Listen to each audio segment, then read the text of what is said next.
இயேசு கிறிஸ்துவில் பிரியமான சகோதர சகோதரிகள், நான் சொல்லுகிற ஜெபத்தை கண்களை மூடி எல்லோரும் திரும்ப சொல்லவும். அன்பு இறைவா,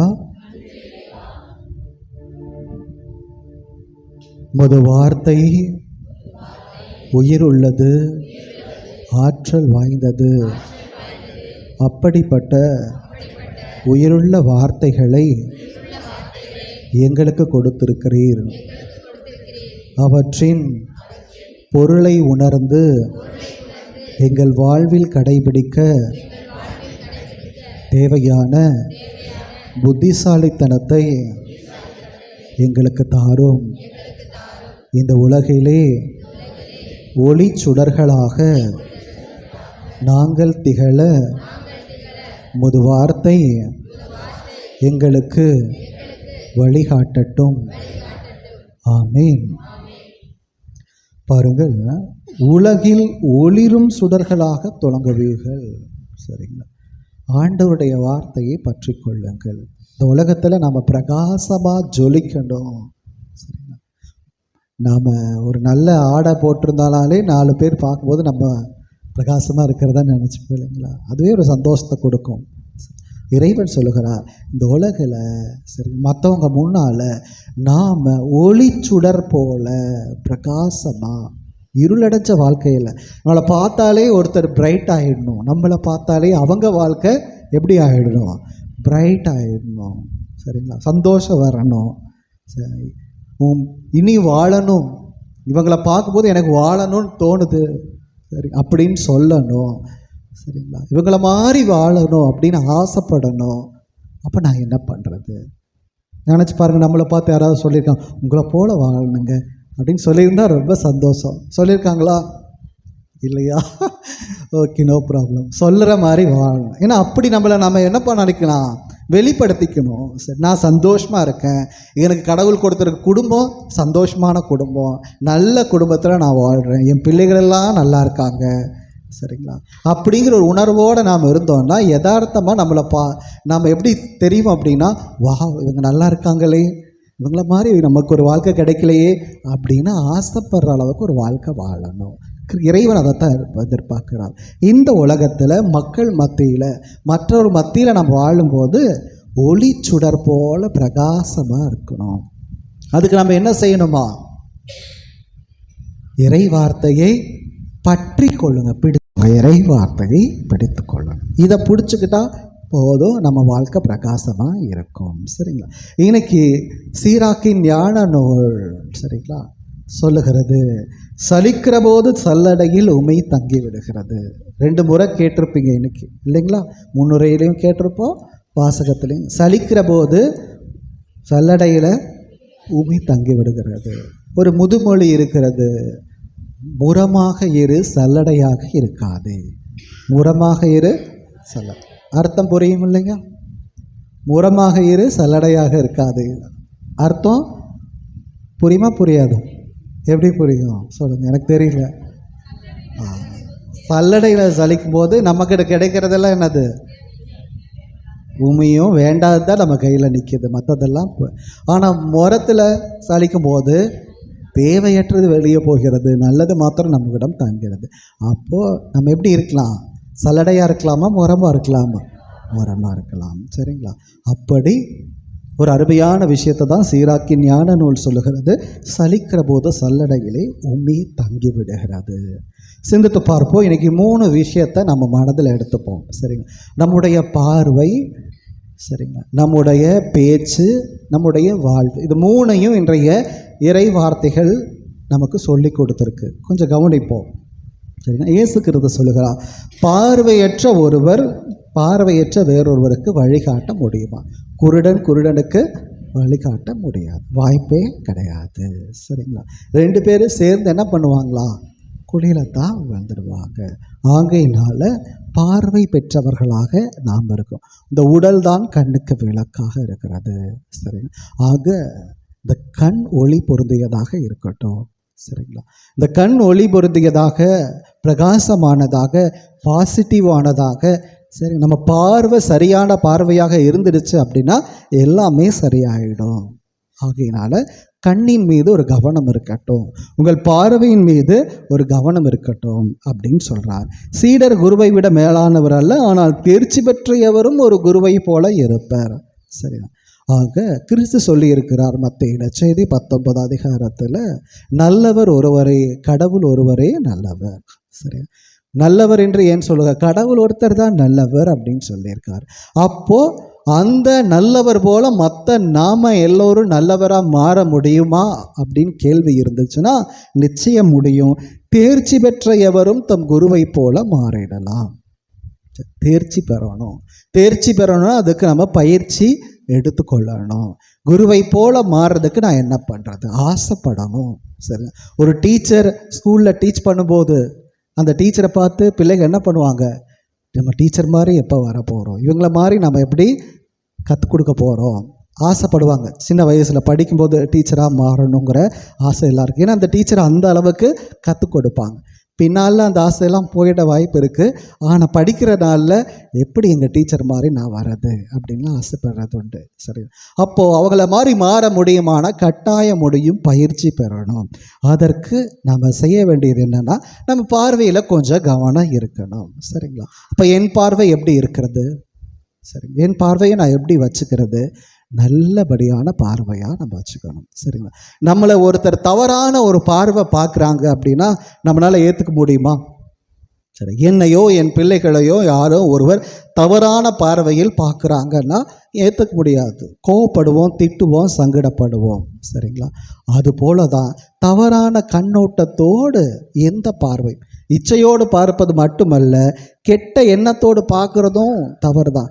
இவனை எப்படி அழிக்கலாம், இவன் கெட்டவன் தானே, சரியா, இவனுக்குள்ளே இதுதானே இருக்கும், இவங்க என்ன பண்ணுறாங்க ஏது பண்ணுறாங்க அப்படின்னு சொல்லி அடுத்தவர்கள் மீது ஒரு கவனம் வச்சு நம்ம பார்வையெல்லாம் அடுத்தவங்க மேலேயே எப்பவும் வச்சுக்கிட்டே இருக்கோம். குறிப்பாக அடுத்தவங்கன்னா பக்கத்து வீட்டுக்காரங்களோ பிடிக்காதவங்களோ யார் மேலேயே நம்ம கவனம் இருந்துக்கிட்டே இருக்கு. அவங்க என்ன பண்ணிக்கிட்டு இருக்காங்க, சரிங்களா, அவங்க இன்னைக்கு எப்போ என்ன பண்ணுறாங்க, ஃபோனில் என்ன பார்க்குறாங்க, ஒவ்வொன்றையும் கவனிச்சுக்கிட்டே இருப்போம். அது தவறு.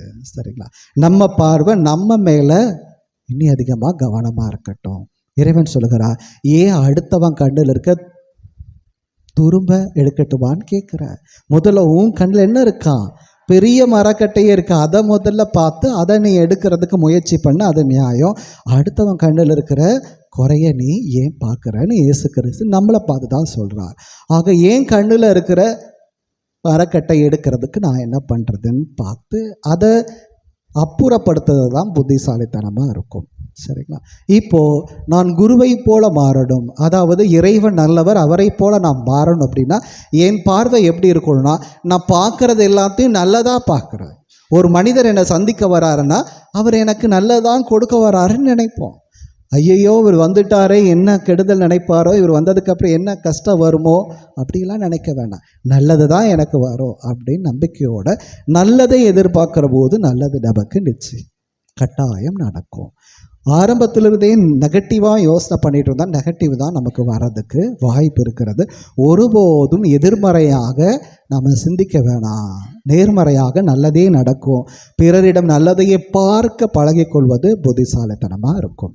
அடுத்து நாம் கடவுளை பார்க்குறத விட கடவுள் நம்மளை எப்படி பார்க்குறார், நல்லா தெளிவாக பார்த்துக்கிட்டே தான் இருக்கார். சரிங்களா? நம்ம கண்கள் கடவுளை பார்க்குதான்னு தெரியல, ஆனால் கடவுள் நம்மளை நல்லா நுணுக்கமாக ஆராய்ஞ்சு கவனித்து பார்த்து கொண்டே இருக்கிறார். சரிங்களா? சோதித்து அறிந்து கொண்டே இருக்க நம்ம என்ன பண்ணுறோம் ஏது பண்ணுறோம் என்ன யோசிக்கிறோம் அப்படின்னு நல்லா அப்போ அப்படி நம்மளை கவனிக்கிற கடவுளை நாம் பார்க்கணுன்னா முதல்ல அவர் நம்மளை எப்படி பார்க்குறாருன்னு நாம் தெரிஞ்சுக்கணும். சரிங்களா? நம்மளை கடவுள் எப்படி பார்க்குறாருங்கிறது நமக்கு தெரியணும். அதாவது என்னிடம் இருக்கிற குறைகளெல்லாம் கடவுள் கண்ணுக்கு தெரியும்னா நாம் முதல்ல அந்த குறைகளையெல்லாம் பார்த்துக்கணும். ஆமாம் இல்லை, எங்கிட்ட இந்த குறையெல்லாம் இருக்குது, இதை நான் எப்படி சரி செய்கிறது, இதை நான் முதல்ல சரி செய்கிறேன்னு சொல்லி நம்மக்கிட்ட இருக்கிற குறைகள் எல்லாத்தையும் நம்ம சரி செய்யணும். கடவுள் மட்டும் இல்லை, பிற மனிதர்களும் நம்மிடம் இருக்கிற குறைகளை சீக்கிரம் கண்டுபிடிச்சோம். நம்ம எவ்வளோதான் மறைச்சி வச்சாலும் அவங்க பார்வையில் என்ன தெரியும், நம்ம குறைகளெல்லாம் அப்பட்டமாக தெரியும். ஆக தயவு செய்து சரிங்களா? நாம் வெளியே பார்க்குறத விட உள்ளே பார்க்க ஆரம்பிப்போம். என்னிடம் என்ன இருக்கிறது, அதை நான் எப்படி சரி செய்து கொள்வது அப்படின்னு பார்க்குற நல்ல பார்வை நமக்கு கட்டாயம் வேணும். அந்த பார்வையை நாம் கடவுள்கிட்ட கேட்டோம் அப்படின்னா நிச்சயம் கடவுள் அந்த ஒளிமயமான பார்வையை கொடுப்பார். நம் கண்களை இறைவன் தொடுவார். ஒரு புதிய பார்வையை நமக்கு கொடுப்பார். கேட்கலாமா? பார்வையை கேட்கலாமா? வேற்று உலகத்தில் ஏதாவது இருக்கமா? இல்லை. ஓகே. தொடும் என் கண்களையே உம்மை நான் பார்க்க, உம்மை நான் காண வேண்டுமே. சரி, பாடுவோம். தொடும் என் கண்களையே உம்மை நான் காண வேண்டுமே, இயேசுவே உம்மையே நான் காண வேண்டுமே. பாருங்க, இயேசுவை நாம் பார்க்கணும் அப்படின்னா அவர் நம்ம கண்ணை தொட்டாலும் நமக்கு அப்படிப்பட்ட ஒரு பார்வை கிடைக்கணும். அப்படின்னா நம்ம பார்க்குற ஒவ்வொரு மனுஷனையும் இயேசுவாக பார்க்குறதுக்கு முயற்சி. எல்லாருக்குள்ளேயும் இயேசு இருக்கிறார் இல்லையா? ஆக நான் ஒரு சகோதரியை பார்த்தாலும் சகோதரனை பார்த்தாலும் அவங்கள பார்க்குறதா நினைக்காம அவங்களுக்குள்ளே இருக்கிற இயேசுவை பார்க்குறதா நினைக்கலாமா? அப்படி நினச்சி அவங்கள பார்த்து அவங்ககிட்ட பேசணும் அப்படின்னா நிச்சயமாக இயேசு கிறிஸ்து நமது கண்களுக்கு தெரிவார். சரிங்களா? காட்சி அளிப்பார். அவங்க முகத்திலிருந்து நமக்கு ஒரு காட்சியை கொடுப்பார். சரி, அந்த அனுபவம் நமக்கு கிடைக்கும். சரிங்களா? ஆக கொஞ்சம் புரிஞ்சுப்போம். நான் யாரை பார்த்தாலும் அவர்களில் யாரை பார்க்கலாம்? கிறிஸ்துவை, இயேசுவை நான் பார்ப்பேன். இயேசுவை உண்மை நான் பார்க்கணும்னு நினச்சி வாஞ்சையோடு கேட்கும்போது நிச்சயம் அவர் நாம் கேட்டுட்டோம். கேட்குறத விட பாடிட்டோம். அவர் கொடுக்காமல் இருப்பாரா? யாராவது நம்பிக்கையெல்லாம் பாடணுமா? இல்லை, நம்பிக்கையோட தானே பாடினீங்க. அப்போ இயேசுநாதர் என்ன பண்ணுவார்? தன்னை காண்பிப்பாரா? இல்லைங்களா? நிச்சயம். எப்படி காண்பிப்பார்? திடீர்னு காட்சி கொடுத்து இதோ மகளை கேட்டேன் நான் வந்துட்டேன்னு சொல்வாரா? இல்லை. பிற மனிதர் இன்னைக்கு நாளைக்கு நீங்கள் சந்திக்கிற மனுஷங்க மூலமாக தன்னாகிறைய கிறிஸ்து வெளிப்படுத்துவார். அப்போ அவரை பார்க்கணும் இல்லையா? அப்போ அப்படி ஒரு உணர்வோடு மனதுக்குள்ளே ஆண்டவரே இனி நான் பார்க்க போகிற மனுஷங்க எனக்கு பிடிக்குதோ பிடிக்கலையோ அவங்க வழியாக நீங்கள் எனக்கு காட்சி அளித்தா நான் கட்டாயம் பார்ப்பேன், உங்களைத்தான் பார்க்குறேங்கிற எண்ணத்தோடு பார்ப்பேன் அப்படிங்கிற ஒரு நம்பிக்கையோட மறுபடியும் அந்த வரிகளை பாடுங்க. தோடும் கண்களை உம்மை நான் காண வேண்டுமே, இயேசுவே உம்மையே நான் காண வேண்டுமே. ஓகே. அடுத்து சீராக்கின் ஞான நூல் சொல்லுகிறது, மனிதரின் பேச்சில் மாசு தங்க விடுகிறது. குயவனின் கலன்களை சூளை பரிசோதிப்பது போல மனிதரை உரையாடல் பரிசோதிக்கிறது. மரத்தின் கனி மரத்தின் கண்காணிப்பை காட்டுகிறது. சொல் மனிதனிடம் உள்ள பண்பாட்டை காட்டுகிறது. நம்முடைய பேச்சை வச்சு ஒருத்தங்க சரிங்களா நம்மளை கண்டுபிடிச்சிடுவாங்க. ஒரு புதிய மனுஷனை பார்க்குறோம், இந்த மனுஷன் எப்படிப்பட்டவர் அப்படின்னு தெரிஞ்சுக்கணும் அப்படின்னா ஈஸி. அவர்கிட்ட ஒரு 2 வார்த்தை பேசினா போதும் இல்லைங்களா? பேசாமல் எப்படி கண்டுபிடிக்க? அதனால தான் இவன் பேசுவான் காத்துக்கிட்டே இருப்பேன். இவங்க இப்போ பேசவே மாட்டேங்கிறாங்க. பேசிட்டானா தெரிஞ்சு போயிடும் இன்னும் அவர் தான் அப்படின்னு சொல்லிட்டு. ஆக அவர் மொழி என்ன, அவர் என்ன ஊர், சரிங்க, எப்படிப்பட்டவர் எல்லாத்தையும் அவரோட பேச்சு காண்பித்து கொடுத்துடும் இல்லைங்களா? ஆக அவருடைய பேச்சில் இவ்வளோ விஷயம் அடங்கி இருக்கிறது. மனிதரின் பேச்சில் மாசு தங்கி விடுகிறது. உரையாடல் மனிதரை உரையாடல் பரிசோதிக்கிறது. ஒரு சொல் மனிதனிடம் உள்ள பண்பாட்டை காட்டுகிறது. நாம் எவ்வளவு பண்பட்டவங்க, நமக்குள்ள எவ்வளவு பண்பாடு இருக்கிறது, நாம் எப்படி பண்பட்டவளாக வளர்ந்துருக்கிறோம், நம்ம வளர்ப்பு எப்படி, சரிங்க, எல்லாத்தையும் எது சுட்டி காட்டி விடுமா? நம்மளுடைய பேச்சு, வாயிலிருந்து வருகிற வார்த்தை அதை காண்பிச்சு விடும். ஸோ பேச்சில் கொஞ்சம் கவனம் இருக்கணுமா இருக்கக்கூடாதா? கட்டாயம் இருக்கும். சரி, ஆக பேச்சில் கவனம் இருக்கிறது நல்லது. ஏதோ எனக்கு தோணுதுங்கிறதுக்காக பேசிகிட்டே இருக்கிறது கூடாது.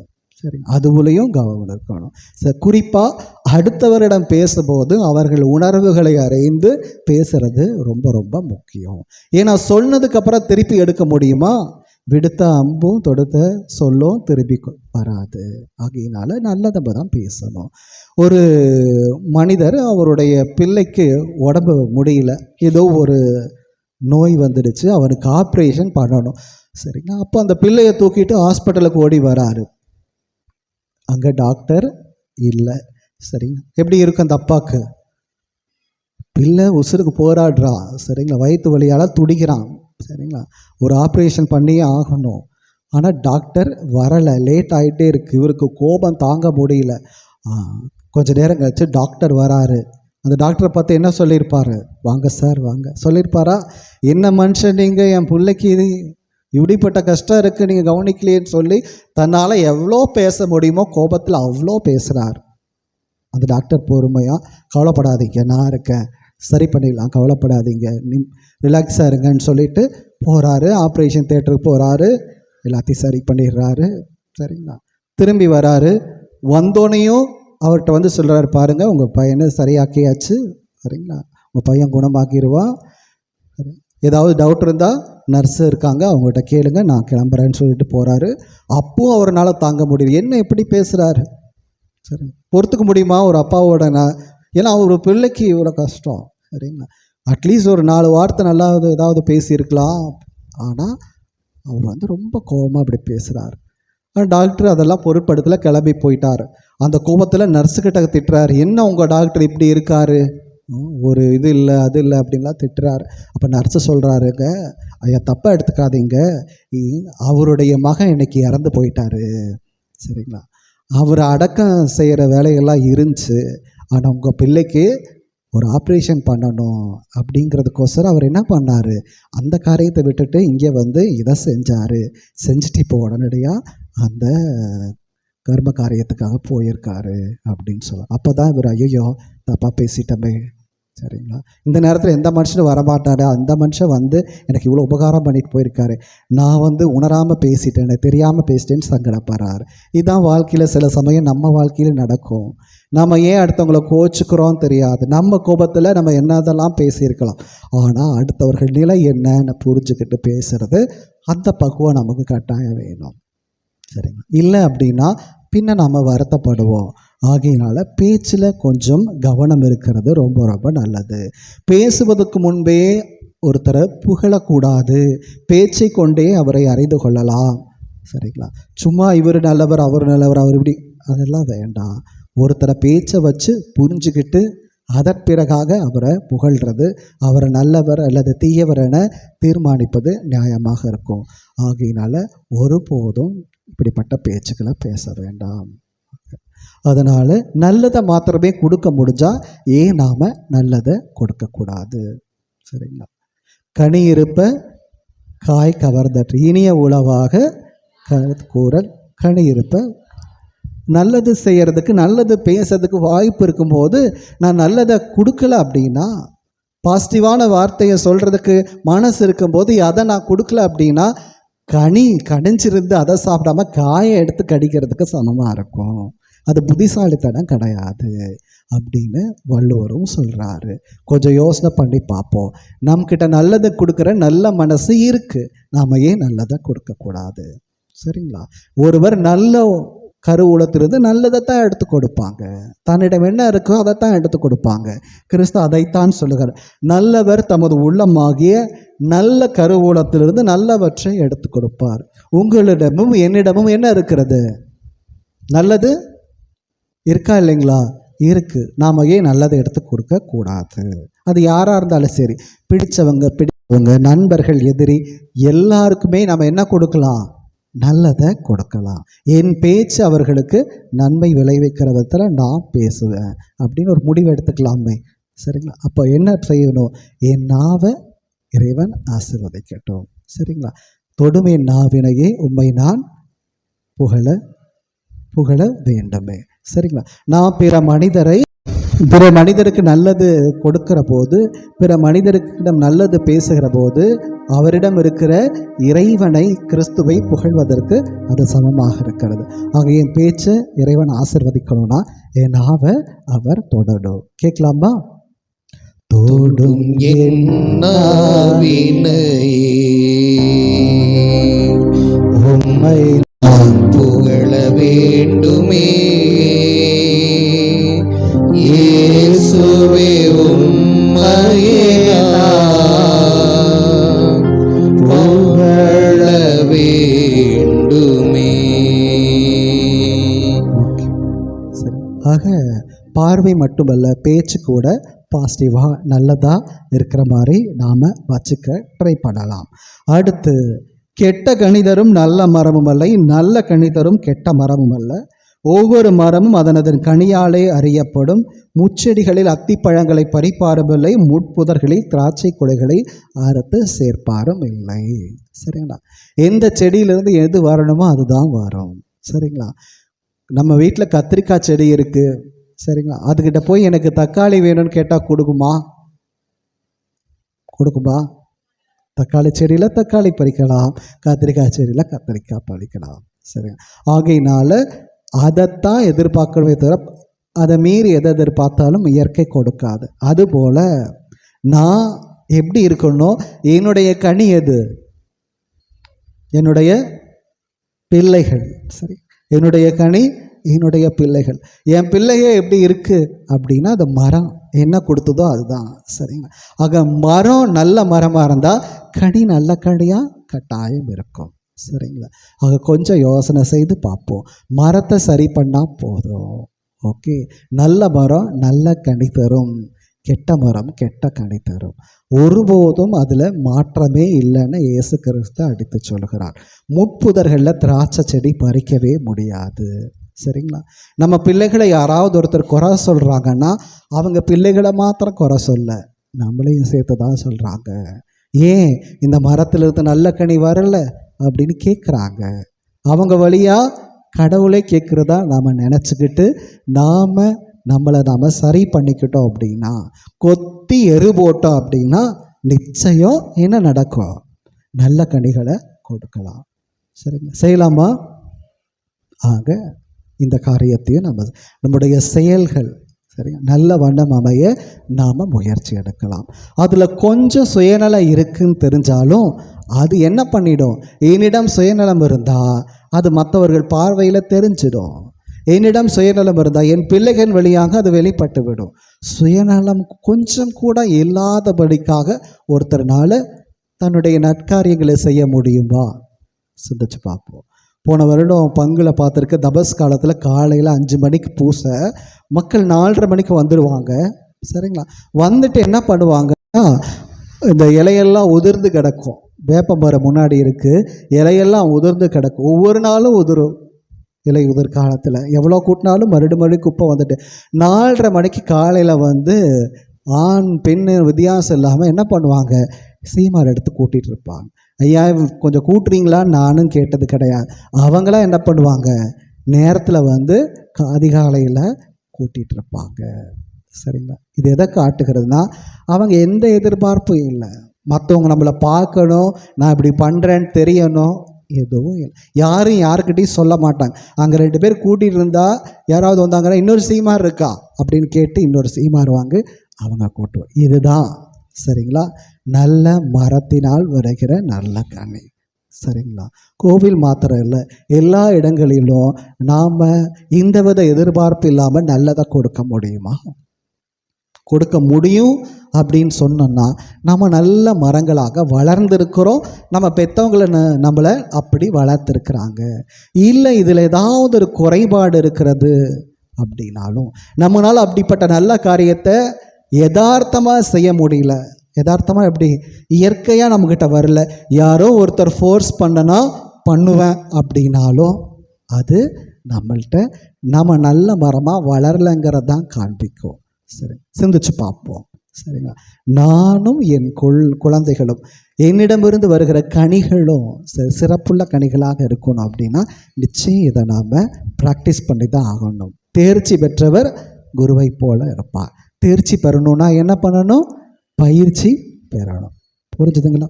ஆக என்னுடைய செயல்களெல்லாம் கடவுளுக்கு பிடிச்சதாக இருக்கணும். சரிங்க. என் கரத்தால் செய்கிற காரியங்கள், சரிங்க, அது காசு பணமாக இருந்தாலும் சரி, உழைப்பாக இருந்தாலும் சரி, எல்லாமே இறைவனது புகழ்ச்சிக்காக இருக்கட்டும். கிறிஸ்துவே அந்த பணியை செய்ததாக இருக்கட்டும். நான் ஒருத்தருக்கு உபகாரம் பண்ணுறேன்னா நான் செய்யலை, என்னிடம் இருக்கிற கிறிஸ்து செய்தார் அப்படிங்கிற எண்ணத்தோடு நாம் செய்யணும். செய்ய முடியுமா? அப்படி ஒரு யோசனை வந்துச்சுன்னு வைங்களேன். சரியா? நான் ஒருத்தருக்கு 10 ரூபா தானம் பண்ணுறேன். யார் பண்ணுறான்? நான் ஒருத்தருக்கு 10 ரூபா தானம் பண்ணுறேன்னா யார் பண்ணுறாங்க? என்னிடம் இருக்கிற இயேசு கிறிஸ்து அவருக்கு உதவி பண்ணுறார். இவ்வளோதான். இதை நம்ம புரிஞ்சுக்கிட்டு இனி நாம் செய்வோம். சின்ன உதவியோ பெரிய உதவியோ இல்லை சேவைகளோ, சரிங்களா, பிறர் கேட்கலையோ இல்லை நாம் வாலண்டியராக செய்கிறோமோ, எந்த இடத்துல யாருக்கு செய்தாலோ நான் செய்யலை, எனக்குள்ள இருக்கிற கிறிஸ்து செய்கிறார் அப்படிங்கிற உணர்வோடு செய்தோம் அப்படின்னா அது எவ்வளோ பெரிய ஆசீர்வாதமாக மாறி நிற்கும். சிந்திச்சு பார்ப்போம். சரிங்களா? ஆக இப்படிப்பட்ட உணர்வு நிலை வேணும் அப்படின்னா தொடும் என் கண்களையே பணி நான் செய்ய வேண்டும். கேட்டோன்னா நிச்சயம் கிறிஸ்து நமக்கு கொடுப்பார். ஆக விசுவாசத்தோடு கேட்போம், வாஞ்சையோட விருப்பத்தோடு கேட்போம். கிறிஸ்துவையே நம்ம பார்க்கறதுக்கு முயற்சி செய்யலாம். கிறிஸ்துவை நாம் தப்பான பார்வையோடு பார்க்க மாட்டோம். கிறிஸ்துவை நாம் இச்சையோட நோக்க மாட்டோம். சரிங்களா? எதிர்மறை கண்ணோட்டத்தோட இவர்கிட்ட என்ன கெட்டது இருக்குன்னு கிறிஸ்துவை நாம் பார்க்க மாட்டோம். அப்போ நம்ம பார்வை எப்படி இருக்கும்? ஒரு சிறப்பான பார்வையாக, ஒளி மிகுந்த பார்வையாக நம்ம பார்வை இருக்கும்.